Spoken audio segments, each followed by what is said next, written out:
You know, in case you've ever wondered what it might be like to have Iron Man be your lawyer. The Judge brings us Robert Downey Jr. as a lawyer who is at odds with his judge father, played by Robert Duvall, and what happens when he must then defend him in court from charges that could ruin his life. The movie also plays in and out of the history of this family and the town they live in, allowing heritage and influence to play a major role in both the outcome and the proceedings. And all this without the aid of a flying metal suit and high-octane special effects. But you know what?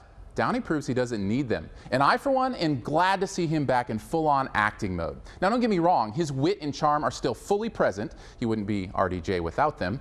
But he also gets to prove that he can truly run the gamut of emotions. And he pulls it off spectacularly, which is key when you're up against Robert Duvall, because Duvall is laying it on the line here as well, fully locked into his strength of sincerity and power that creates an incredible dynamic between them.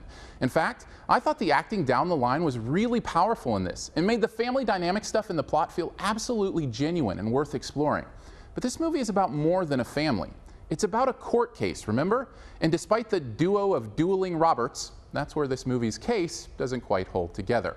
It's just not compelling enough. I mean, it's fun to see Downey Jr. handle a jury and all, but to what point? We've been trained by countless CSIs, NCISs, and other initial TV shows to spot the twists and turns of looking for clues and solving cases.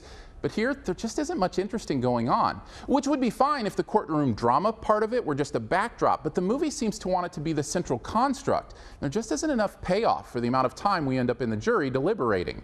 Plus, there are so many other side stories and relational investments that it becomes hard to know what the movie is really about. Is it about a divorce, an illness, an old girlfriend, guilt of the past, what it means to be a father, how life plans change?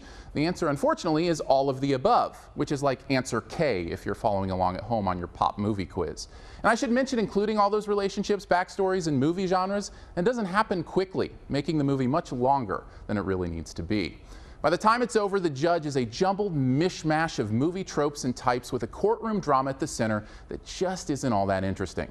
It's only because of the incredible performances of Downey and Duvall that I'm persuaded to render my verdict as a C+.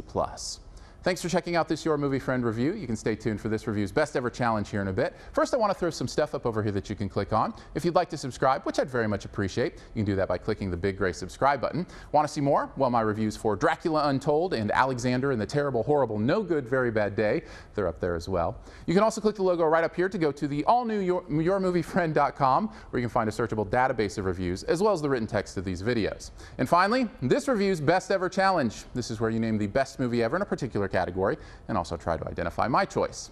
How about this? What is the best Robert Duvall movie ever? Wow, what a filmography.